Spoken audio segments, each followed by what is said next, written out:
Martineau. Le préféré du règne animal. Bonjour, les petits lapins. Je pense que Stéphane Roy est la personne qui m'impressionne le plus dans le milieu du showbiz au Québec parce qu'il génère tout le temps des projets. Il est toujours occupé, pas une scène de subvention. Il réalise des films, il les écrit, il joue dedans. Il monte des pièces de théâtre, il les écrit, il joue dedans. Pas une scène de subvention. Puis il a tout le temps les 4 ronds allumés avec plein de projets. C'est hallucinant, de machine. Mais tu sais, c'est juste ma nature, en fait. Je fais ça j'ai pas le choix. C'est la seule chose que je peux faire dans la vie. J'ai toujours fait ça, donc je me vois pas faire d'autres choses. Et les projets, des fois, arrivent en même temps parce que, bon, ça fait des années qu'on travaille dessus. Il y a une opportunité, puis on les fait. Mais effectivement, sans subvention, sans argent. Ouais, c'est vraiment parallèle. Ouais. Écoute, Stéphane, là, ton prochain projet, c'est une pièce de théâtre que tu as écrite, tu vas mettre en scène, tu vas jouer dedans, tout ça. C'est sur l'histoire de la lutte et ça s'intitule « Si Dieu le veut ». Pourquoi « Si Dieu le veut » ? Parce que Édouard Carpentier finissait toujours les émissions avec « À la semaine prochaine, si Dieu le veut ». Et moi, au début, on m'a proposé ce projet-là. 2 amis m'ont proposé ce projet-là. C'est Marilyn Bastien qui fait la mise en scène. Okay, et mes amis m'ont demandé « La lutte, ça t'intéresse-tu » Et ma réponse a été « Pas vraiment. Moi, j'ai jamais vraiment cru à ça, la lutte. » Mais ils disaient on trouve ça intéressant socialement, tout ça. » Puis je me suis remémoré un souvenir avec ma grand-mère quand j'étais jeune et on revenait de l'église. Elle habitait en face de l'église. Puis on avait prié, tu sais, tendre l'autre joue, puis tout ça, puis tout ça. Puis là, on rentre à la maison en face. On allume la télé le dimanche matin à 10h ou 11h à peu près, ça dépend des émissions, puis il y avait de la lutte. Et là, elle se transformait en un démon assoiffé de sang, arraché la tête, arraché les bras. Puis là, moi, j'étais petit, j'avais 9 ans, puis là, j'étais là, comment ça, on vient de dire, tant l'autre joue, puis elle était là, puis elle voulait tellement que les rougeaux, ils frappent Mad Dog Vachon, puis tout ça, puis elle était vraiment, elle se transformait, elle me faisait presque peur. Puis là, j'ai réfléchi à ça quand ils m'ont proposé ce projet-là, puis j'ai dit, il y avait quelque chose d'autre en dessous de ça. Puis j'ai réalisé que socialement, culturellement, pour le Québec, ça a été gros, la lutte. Parce que ça a été une façon de s'affirmer sur un ring de lutte contre parfois des anglophones, mais qui étaient joués par des francophones, des fois, qui étaient joués par un Gaspésien, tu sais, mais des anglophones, des personnages américains, puis là, qu'on pouvait frapper, puis là, on pouvait s'affirmer enfin à quelque part, les Canadiens français, puis c'était sur le ring de la lutte. Et là, en faisant ma recherche, j'ai vu des liens incroyables entre la religion... Comme tirer un bout de fil, puis tout est venu. C'est ça. Et ça a duré 6 mois, l'écriture de ça, et ça m'a passionné. C'est une pièce documentaire. C'est une théâtre documentaire, effectivement. Je suis accompagné d'Amélie Grenier, qui joue ma grand-mère Marie-Ange Laflamme, qui est complètement déchaînée, et du prêtre Martin Larocque, qui est le curé. Et les deux se pognent, hein. Ma grand-mère se pogne après le curé, parce qu'elle est tannée de se faire taper sa tête par le curé. Mais quel est le lien entre la religion puis la lutte? Beaucoup.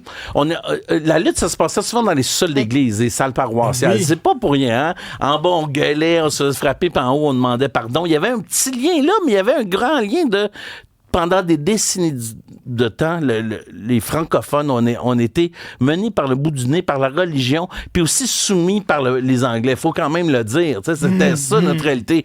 Fait que c'était un peuple qui avait besoin de se déchaîner. Et ma grand-mère, qui avait 12 enfants, là, quand elle voyait un gars costaud frapper, puis il y avait un nom québécois francophone, puis il frappait un anglophone de l'Ouest canadien, puis il donnait une volée, ça lui faisait du bien, à s'affirmer à travers lui. C'était comme une façon pour le peuple d'enfin mettre son pied à terre puis de dire on en a assez. Puis sur le ring de lutte, on peut au moins se défendre.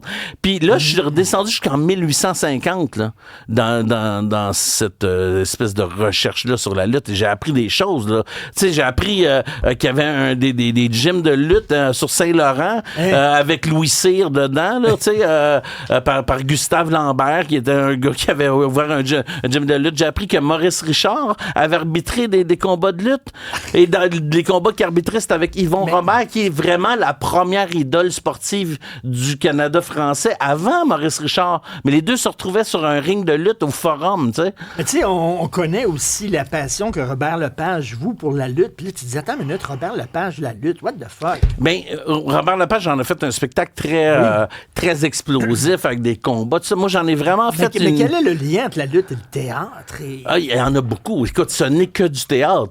On te met sur scène deux oppositions claires, là, tu sais. Deux personnages qui sont en opposition plus claire que ça se peut pas, là. Tu sais, t'as le méchant, t'as le gentil. Et l'arbitre, qui joue un rôle important, il représente la justice, tu sais. La justice qui voit pas le mauvais coup. La justice qui laisse passer une tricherie, un peu comme en 1995, si on veut. Et les gens qui savent que c'est arrangé, mais qui embarquent quand même, puis qui essaient d'oublier le fait que c'est arrangé. Il y a quelque chose aussi, oui, là. La suspension de l'incrédulité. Suspension of disbelief. Oui, donc tu as besoin de... Moi, j'y croyais zéro, hein. En passant, quand j'étais jeune, j'étais là, même à 9 ans, j'étais là, les coups ont de l'air fake, tout ça, je comprenais pas. Ma grand-mère, elle y croyait, puis quand je disais que c'était pas vrai, elle était fâchée. Parce que y croire, ça lui permettait d'apprécier le spectacle. Et là, le religieux rentre là-dedans parce que croire, ça permet d'apprécier la vie. Et dans le fond, il faut juste croire parce que l'espoir est dans la croyance et ça nous permet d'avancer et d'aller vers un point. Donc, c'est un peu comme la route, c'est le plaisir de la vie et c'est pas nécessairement la destination. Donc, le spectacle et le plaisir croisés, sinon tu rates le spectacle. Comme les élections, on sait quelque part qu'il n'y a rien qui va changer, que ce soit un parti ou l'autre qui va prendre le pouvoir, mais on se fait croire que ça va changer. Oui, mais là, il faudrait que ça change, je te dirais. Là, dans ce cas-là, moi, je trouve qu'il faudrait que ça change. Mais effectivement, c'est croire, c'est croire ou ne pas croire. Tu sais, tu crois, tu passes peut-être un meilleur spectacle que si tu y crois pas. La pièce de théâtre, Si Dieu le veut, c'est au Théâtre des Grandes Chaînes à Kings et Falls. C'est au Théâtre Saint-Denis le 7 février. Ça commence là. On est à Cowansville avant. On fait la tournée du Québec. On s'installe à Kings et Falls l'été prochain. Mais on est au Théâtre Saint-Denis le 7 février, là. Le 7 février, oui. Théâtre Saint-Denis. Et il y a ton dernier film, Juste Xavier. Oui, ça, c'est important. Qui, à partir d'aujourd'hui, est disponible sur Illico. Oui, sur Illico, sur plusieurs plateformes en vidéo on demand, vidéo sur demande, en bon français, VOD, là, qui dit souvent, mais c'est vidéo sur demande. Donc, vous pouvez aller le louer, puis ça nous fait plaisir de le présenter. On est très fiers du succès que ce film-là a eu, puis on est content de sa vie qui perdure. Ils viennent d'être achetés par des stations télé aussi. Fait que, s'il y a des jeunes qui sans nous subvention. S'il y a des jeunes qui nous écoutent en disant, moi, j'aimerais ça, faire du théâtre, puis tout ça, mais tu sais, je suis pas dans la gang, là, tu sais, je suis pas connu, j'aurais pas de subvention. Stéphane, il démontre que tu peux avoir une carrière. Oui, il faut que tu travailles fort. Il faut que tu travailles fort. Mais il y a des artistes subventionnés qui doivent te regarder en disant, j'aime pas ça, moi, qui ai réussi à faire carrière sans subvention. Mais je le sens, des fois.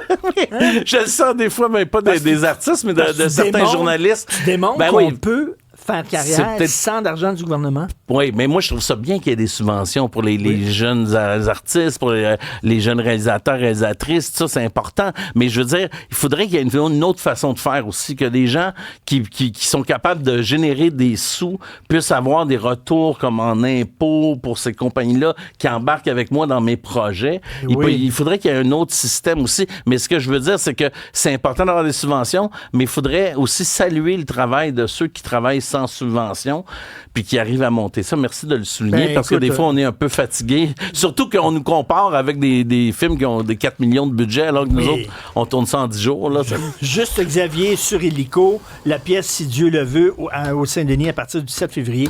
Merci Stéphane. Merci de nous recevoir, Richard, merci pour Stéphane parler de ça. Roy. Salut.